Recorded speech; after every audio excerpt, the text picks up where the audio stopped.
ഹസ്തരേഖാശാസ്ത്രത്തിലെ വളരെ പ്രധാനപ്പെട്ട ഒന്നാണ് കൈയുടെ ആകൃതിയും വലിപ്പവും. ശരീരത്തിനൊത്ത ശിരസ്, കൈകൾ, കാലുകൾ എന്ന് നമ്മൾ പറയാറുള്ളതുപോലെ ഒരു മനുഷ്യന്റെ ജീവിതവുമായി വളരെയേറെ ബന്ധം പുലർത്തുന്നവയാണ് അയാളുടെ കൈപ്പത്തി. കൈപ്പത്തിയുടെ ആകൃതി, വലിപ്പം, മാംസളത, ബലം എന്നിവ ശ്രദ്ധിക്കേണ്ടതായ കാര്യങ്ങളാണ്. പ്രാഥമിക ഹസ്തം. പ്രധാനമായും സാധാരണക്കാർക്കും തൊഴിലാളികൾക്കുമാണ് ഇത്തരമൊരു കൈപ്പത്തി കാണാറുള്ളത്. തങ്ങൾക്ക് ചുറ്റുമുള്ള യാഥാർത്ഥ്യങ്ങളെ തുറന്ന മനസ്സോടെ കാണുകയും പ്രശ്നങ്ങളോട് പ്രായോഗികമായ സമീപനം അനുവർത്തിക്കുകയും ചെയ്യുന്നവരാണ് ഇത്തരത്തിൽ അധികവും. അതിരുകടന്ന മോഹങ്ങളോ വഞ്ചനാപരമായ നീക്കങ്ങളോ ഇവർക്കില്ല. ഈശ്വരാരാധന, സാഹോദര്യം, മനുഷ്യത്വപരമായ കാഴ്ചപ്പാട് തുടങ്ങിയവ ഇവരുടെ സവിശേഷതകളാണ്. എന്നാൽ ഇവർക്ക് ശത്രുത തോന്നിയാൽ അത് പ്രകടിപ്പിക്കുവാനോ ഏറെ നാൾ ഉള്ളിൽ സൂക്ഷിക്കുവാനോ ഇക്കൂട്ടർ മടിക്കില്ല. അന്യരുടെ സുഖദുഃഖങ്ങളിൽ ഇവർ പങ്കാളികളാകുമെങ്കിലും തങ്ങളുടെ സമന്മാർക്ക് പെട്ടെന്നുണ്ടാകുന്ന ഉയർച്ചകളെ ഇവർ വകവെച്ചു കൊടുക്കില്ല. മനക്കരുത്ത് ഇക്കൂട്ടർക്ക് കൂടുതലാണ്. മാംസളമായ കൈപ്പത്തി, കൈപ്പത്തിയുടെ നീളത്തിന് ആനുപാതികമായി നീളമുള്ള കൈവിരലുകൾ, പരുപരുത്ത കൈത്തണ്ട എന്നിവയാണ് ഇത്തരം കൈകളുടെ പ്രത്യേകതകൾ. ഇക്കൂട്ടർ ഒരു കാര്യം തീരുമാനിച്ചു ഉറച്ചു കഴിഞ്ഞാൽ അതിൽ നിന്നും അവരെ പിന്മാറ്റാൻ പ്രയാസമാണ്. ബാല്യ കൗമാരകാലത്ത് ഒട്ടേറെ അരിഷ്ടതകൾ അനുഭവിക്കുന്നവരാണ് ഇവർ. 2. ചതുരഹസ്തം. കൈയുടെ മണിബന്ധം മുതൽ വിരലുകളുടെ ചുവടുവരെയുള്ള ഭാഗം ചതുരാകൃതിയിലായിരിക്കും. അതുപോലെ വിരലുകൾ ചേർത്തു വയ്ക്കുമ്പോൾ അവ നാലും മറ്റൊരു ചതുരമായി രൂപാന്തരപ്പെടുകയും ചെയ്യുന്നതാണ് ഇത്തരം കൈകൾ. കൈത്തലവും വിരലുകളും കൂടിച്ചേരുമ്പോൾ ദീർഘചതുരാകൃതിയാകും. ഇവിടെ വിരലുകളുടെ ആകൃതി ഏറെക്കുറെ ക്രമാനുഗതമായിരിക്കും.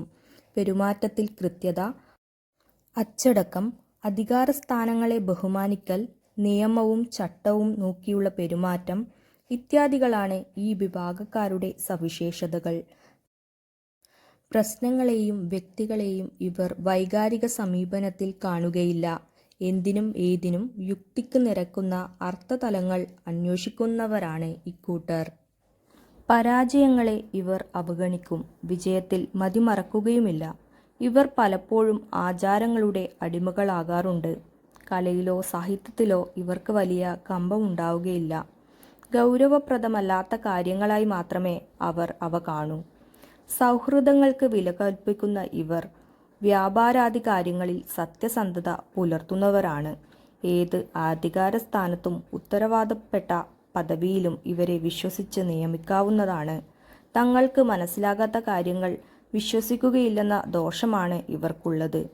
ഔദ്യോഗിക കാര്യങ്ങളിലും വ്യക്തിബന്ധങ്ങളിലും തമ്മിൽ സംഘർഷമുണ്ടാകുമ്പോൾ ഇവർ ഔദ്യോഗിക കാര്യങ്ങളുടെ പക്ഷത്തായിരിക്കും. കുടുംബബന്ധങ്ങളിലും ഈ കർക്കശ്യം അവർക്കുണ്ടാകും.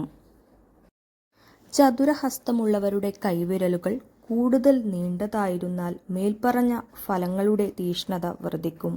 ഒരു കാര്യത്തെക്കുറിച്ച് ഇക്കൂട്ടരുടെ മനസ്സിൽ രൂപപ്പെടുന്ന ആശയങ്ങൾ ആരെക്കൊണ്ടും മാറ്റിമറിക്കാൻ പ്രയാസമാണ്.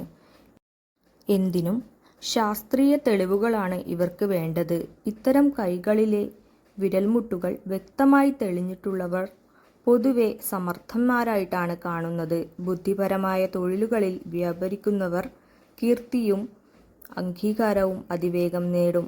ഇത്തരം ഹസ്തങ്ങളെ പ്രയോജനപ്രദമായ ഹസ്തങ്ങളെന്നും പറയാറുണ്ട്. ധാർമ്മികവും സാമൂഹികവും തത്വശാസ്ത്രപരവുമായ വിഷയങ്ങളിൽ താൽപ്പര്യമുള്ളവരാണ് ഇക്കൂട്ടർ. ഹൃദയത്തെക്കാൾ യുക്തിക്കും ബുദ്ധിക്കും പ്രാമുഖ്യം നൽകുന്നവരാണിവർ. വലിയ സഹൃദയന്മാരോ കലാസാധകരോ അല്ലെങ്കിലും ഇവർ സ്നേഹിക്കുവാനും സ്നേഹിക്കപ്പെടുവാനും കൊള്ളാവുന്നവരാണ്. 3. ദാർശനിക ഹസ്തം. വലിയ കൈപ്പത്തി, മാംസളമല്ലെങ്കിലും വിസ്തൃതമായ ഉള്ളംകൈ, വിരലുകളിലെ മുട്ടുകൾ അഥവാ കുരുക്കൾ സ്പഷ്ടമായി കാണാം. വിരലുകളിലെ അസ്ഥികളും തെളിഞ്ഞു കാണാം. നഖങ്ങൾ നീളമുള്ളതായിരിക്കും. യുക്തിബോധവും ഉറച്ച മനസ്സും ഇക്കൂട്ടരുടെ സവിശേഷതകളാണ്. നീളമുള്ള തള്ളവിരലുകൾ സൂചിപ്പിക്കുന്നത് ഉയർന്ന നിലവാരത്തിലുള്ള യുക്തിബോധത്തെയാണ്. കണക്കുകൾ കൂട്ടാനും പ്രശ്നങ്ങളെ ശാസ്ത്രീയമായി അപഗ്രഥിക്കാനും കഴിവുള്ളവരാണ് ഇവർ. സാമ്പത്തിക ഭദ്രതയേക്കാൾ ഇക്കൂട്ടർക്ക് ലഭ്യമാകുക വൈജ്ഞാനിക സമ്പത്തും വിശാലമായ കാഴ്ചപ്പാടുകളുമാണ്. സ്വതന്ത്ര ചിന്താഗതിക്കാരായ ഇവർ മറ്റുള്ളവരെ സ്നേഹിക്കുകയും അന്യരുടെ പ്രശ്നങ്ങളിൽ അവരെ സഹായിക്കുകയും ചെയ്യും. ഇവരുടെ വാക്കുകൾ വിലമതിക്കപ്പെടും. നാട്ടിൽ ഇവർ ബഹുമാനിതരാകുകയും ചെയ്യും. പ്രവർത്തനങ്ങളിൽ വ്യത്യസ്തത പുലർത്തുക ഇവരുടെ ഏറ്റവും വലിയ പ്രത്യേകതയാണ്. കലാകാരനായാലും എഴുത്തുകാരനായാലും മോട്ടോർ മെക്കാനിക്കായാലും കൃഷിക്കാരനായാലും ഇവരുടേതിന് സമാനമായ തൊഴിലുകൾ ചെയ്യുന്നവരിൽ നിന്നും തികച്ചും വ്യത്യസ്തമായിരിക്കും ഇവരുടെ ശൈലി. ബിംബങ്ങളോട് മതിപ്പും ആരാധനയും ഉണ്ടായാൽ പോലും അനുകരണം ഇവരുടെ അജണ്ടയിലുണ്ടാവില്ല. ഏതിനും സ്വന്തമായ രീതിയാണ് ഇവർ അനുവർത്തിക്കുന്നത്. കലാകാരന്മാരും രാഷ്ട്രീയക്കാരുമായി അകലത്തിൽ കഴിയാനാണ് ഇവർ കൂടുതൽ ഇഷ്ടപ്പെടുക. 4. കുറ്റവാളിയുടെ കൈ. പരുക്കൻ പ്രകൃതമുള്ള കൈത്തലം, കട്ടികൂടിയ മയമില്ലാത്ത വിരലുകൾ. അവ കുറുകിയിരിക്കുമെന്നു മാത്രമല്ല കാണാൻ ഭംഗിയില്ലാത്തതുമായിരിക്കും. കൈയിലെ വിവിധ മണ്ഡലങ്ങൾ പുഷ്ടിപ്പെട്ടു കാണുമെങ്കിലും അവയ്ക്ക് ചോര നിറമായിരിക്കും. കൈയുടെ പാർശ്വഭാഗം വികൃത രീതിയിൽ കാണപ്പെടും. ഇവർ ആരെയും വിശ്വസിക്കുന്നവരല്ല. മാത്രമല്ല ഇവരെ വിശ്വസിച്ചതുകൊണ്ട് പ്രയോജനവുമില്ല. ഏതു സമയത്തും ഇവരുടെ സ്വഭാവം മാറാം. ബുദ്ധിയും യുക്തിയും കൊണ്ട് കാര്യം നേടാതെ ശക്തിയും അക്രമവുമാണ് ഇവരുടെ മാർഗം. ഇവർ എവിടെ ചെന്നു കയറിയാലും പ്രശ്നമുണ്ടാക്കുന്നവരാണ്. പോലീസ് സ്റ്റേഷൻ, കോടതി, ജയിൽ തുടങ്ങിയവയാണ് ഇക്കൂട്ടരുടെ താവളങ്ങൾ. ക്രൂര സ്വഭാവമുള്ളവരാണ് ഇവരെങ്കിലും സ്നേഹിക്കുന്നവർക്കു വേണ്ടി ഹൃദയം പോലും അറുത്തു നൽകാൻ തയ്യാറുള്ളവരാണ് ഇവർ. കൈയുടെ പൊതു സ്വഭാവം മുകളിൽ പറഞ്ഞ രീതിയിലുള്ളവർ എപ്പോഴും ഏതെങ്കിലും ക്രിമിനൽ പ്രശ്നത്തെ അഭിമുഖീകരിക്കുന്നവരായിരിക്കും. എന്നാൽ താൽക്കാലികമായി കൈയുടെ പാർശ്വഭാഗത്തെ മാംസപേശികൾ ദൃഢമാകുകയും വിരലുകളുടെ ആകൃതി ആകർഷകമല്ലാതാകുകയും നഖങ്ങൾ വിരലുകളുടെ മാംസളതയിൽ മൂടപ്പെടുകയും ചെയ്യുന്നതായി കാണുകയാണെങ്കിൽ അക്കാലത്ത് ഏതെങ്കിലും ക്രിമിനൽ കേസുകളുമായി ഇവർ ബന്ധപ്പെടുകയും വ്യവഹാരങ്ങൾ നിമിത്തം ധനനഷ്ടവും മാനഹാനിയും നേടുകയും ചെയ്യുമെന്ന് അനേകരുടെ കൈരേഖ പരിശോധിച്ചതിൽ നിന്നും മനസ്സിലാക്കുവാൻ സാധിച്ചിട്ടുണ്ട്. ഏതുതരം ഹസ്തമുള്ളവർക്കും ഒരു ഇടക്കാലത്ത് കൈയുടെ പാർശ്വങ്ങളിൽ ഇതുപോലെ കാണപ്പെടാൻ സാധ്യതയുണ്ട്. അത് കുറ്റവാളികളുമായി ബന്ധപ്പെടാനോ കുറ്റം ചെയ്യാനോ അതുമല്ലെങ്കിൽ ആരാന്റെ കുറ്റത്തിന്റെ പാപഭാരം സ്വയം ഏറ്റെടുക്കാൻ നിർബന്ധിതനാകാനോ ഉള്ള സാധ്യതകൾ കാണിക്കുന്നു. കൈയുടെ പാർശ്വഭാഗം കണ്ട് ഒറ്റയടിക്ക് ആൾ കുറ്റവാളിയാണെന്ന് പറയാൻ പാടില്ല. മറ്റ് നിരവധി ഘടകങ്ങളും നോക്കേണ്ടതുണ്ട്. ഹൃദയരേഖയുടെ സ്ഥാനം, അതിൻ്റെ നില, ആയുർരേഖയുടെയും വ്യാഴമണ്ഡലത്തിൻ്റെയും അവസ്ഥ, ചന്ദ്രമണ്ഡലത്തിലെ കറുത്ത പുള്ളി തുടങ്ങിയ കാര്യങ്ങൾ കൂടി പരിഗണിച്ച ശേഷമേ ഒരാൾ കുറ്റവാസനയുള്ള ആളാണെന്ന് പറയുവാൻ കഴിയൂ. ഇതൊക്കെയാണെങ്കിലും കൈയുടെ പാർശ്വഭാഗം വൈരൂപ്യം നിറഞ്ഞതും എല്ലുകൾ അങ്ങിങ്ങ് പൊന്തി നിൽക്കുന്നതും നീളം കുറഞ്ഞ് വീതി കൂടിയ കൈത്തലവും വിരൽ സന്ധികൾ മുഴച്ചു നിൽക്കുന്നതും കുറ്റവാളി ലക്ഷണങ്ങൾ പൊതുവെ പ്രകടമാക്കിയിട്ടുള്ള കൈകളും ഉള്ളവർ കുറ്റവാസന പ്രദർശിപ്പിക്കുന്നവരായി തന്നെയാണ് കണ്ടുവന്നിട്ടുള്ളത്. 5. ആത്മീയതയുടെ ഹസ്തം. കൈയുടെ മുട്ടുകൾ അഥവാ കുരുക്കൾ തെളിഞ്ഞു കാണുകയും വിരലുകൾ പതിവിൽ കവിഞ്ഞ് നീണ്ടിരിക്കുകയും ഉള്ളംകൈയിൽ ധാരാളം ചെറുരേഖകൾ കാണുകയും വിരലുകളിലെ പാർശ്വഭാഗത്തെ ഞരമ്പുകൾ തെളിഞ്ഞു കാണുകയും ചെയ്യുന്നതാണ് ആത്മീയതയുടെ ഹസ്തം.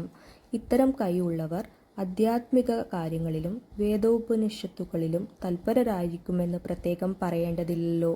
പലപ്പോഴും കുടുംബ പ്രാരാബ്ധങ്ങൾ വിസ്മരിക്കാറുള്ള ഇക്കൂട്ടർ ഭജന, ധ്യാനം, പ്രാർത്ഥന ഇത്യാദി കാര്യങ്ങളിൽ വ്യാപൃതരാകും. തികഞ്ഞ സ്വാർത്ഥതയുള്ളവരാണ് ഇക്കൂട്ടരെങ്കിലും അന്യന്റെ മുതലോ കഴിവുകളോ സ്വന്തമാക്കണമെന്ന് ഇവർക്ക് ലവലേശം ആഗ്രഹവും ഉണ്ടായിരിക്കില്ല. പ്രസംഗിക്കുമെങ്കിലും സ്വന്തമായി ദാനധർമ്മങ്ങൾ ചെയ്യാൻ ഇവർക്കു താൽപ്പര്യമില്ല.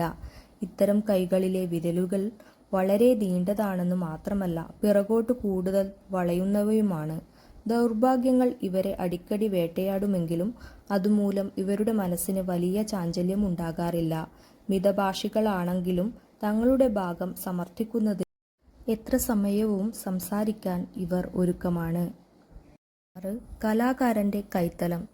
താരതമ്യേന നീളവും മാർദ്ദവവുമുള്ള വിരലുകൾ, കൈത്തലത്തിന് ഇളം ചുവപ്പ് നിറം, മൃദുലമായ പേശികൾ ഇവയാണ് കലാകാരന്റെ ഹസ്തത്തെ വേർതിരിച്ചു നിർത്തുന്നത്. ചൂണ്ടുവിരലിലും നടുവിരലിലും നല്ലതുപോലെ നീണ്ടിരിക്കുകയും പരസ്പരം ചേർന്ന് നിൽക്കുകയും ചെയ്താൽ സാഹിത്യം, ചിത്രകല എന്നിവയിൽ നിപുണരായിരിക്കും ഇവരെന്ന് പറയാനാകും. കോണാകൃതിയിലുള്ള നഖങ്ങളും വലിയ കൈപ്പത്തിയും ബലം കുറഞ്ഞ പെരുവിരലുകളുമുള്ള ഈ വിഭാഗക്കാർ ഭോഗാസക്തിയുള്ളവരും സൗന്ദര്യ ആരാധകരുമാണ്. ഇവർക്ക് യാഥാർത്ഥ്യബോധം കൂടുതലാണ്. മനസ്സിനെ നിയന്ത്രിക്കാൻ പ്രയാസമാണ്. വിവേചന കാര്യങ്ങളിൽ മറ്റാരുടെയും അഭിപ്രായം തേടുന്ന സ്വഭാവം ഇവർക്കില്ല. സ്ത്രീകളിലാണ് ഇത്തരം കൈപ്പത്തി സാധാരണയായി കാണാറുള്ളത്. സ്വാതന്ത്ര്യവും നീതിവാഴ്ചയും ഇഷ്ടപ്പെടുന്ന ഇവർ പൊതുരംഗത്ത് ചില മൂല്യങ്ങൾ വേണമെന്ന് നിഷ്കർഷിക്കുന്നവരുമാണ്. ഇവരെ വികാരജീവികളായി ആളുകൾ തെറ്റിദ്ധരിക്കാറുണ്ടെങ്കിലും പ്രായോഗികതയുടെ അടിസ്ഥാനത്തിൽ ചിന്തിച്ച് തീരുമാനങ്ങളെടുക്കുന്നതിൽ ഇവർ മിടുക്കരാണ്. ആഡംബര ജീവിതമോ രുചികരമായ ഭക്ഷണമോ ഇവരെ സ്വാധീനിക്കാറില്ല. ഈ കൈകളിലെ വിരലസ്ഥികൾ പേശികളാൽ മൂടപ്പെട്ടിരിക്കുമെങ്കിലും കുരുക്കൾ പ്രത്യേകം പ്രകടമായിരിക്കും. ഇവർ അധികവും സ്വതന്ത്ര ചിന്താഗതിക്കാരാണ്.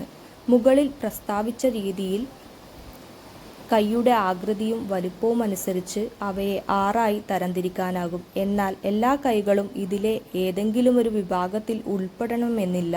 ചിലപ്പോൾ ഇതിലെ പറഞ്ഞ 1-2 വിഭാഗം കൈകളുടെ സവിശേഷതകൾ ഒരു കൈയിൽ തന്നെ കണ്ടെന്നിരിക്കും. അപ്പോൾ അവയുടെ ഫലത്തിലും ആ വ്യത്യാസം ആനുപാതികമായി